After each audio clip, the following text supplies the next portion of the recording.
Ng'ombe ni ng'ombe tu. Kwani nini? Ng'ombe is always a ng'ombe. Najua nakaaga chini hivi najiuliza. Mbona ng'ombe inakuwa na akili 3 na binadamu ako na akili 5. Na zote zinapumua. Kama wewe uko na uhai, ng'ombe pia iko na uhai. Na hizo kwa hiyo tu akili, kila ng'ombe inafikiria kwamba mimi nafaa nikule, nafaa nikunie, mafi yangu ni mbolea.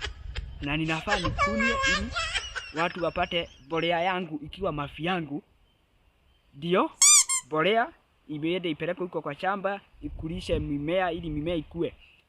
Na yeye binadamu ako na akili ya kujua hii ng'ombe nimeiweka kwangu niifuge, itakuwa ikinipea maziwa, hivyo hata nyama naweza ichinja. Lakini tuanzie na akili. Akili ya kwanza kwa binadamu ni kukula,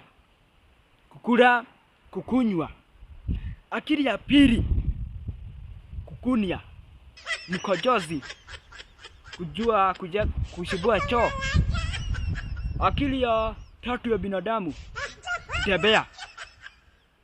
Najua mimi nafaa nitembee nifike pahali pale. Nafaa nitembee niende ninunue hii na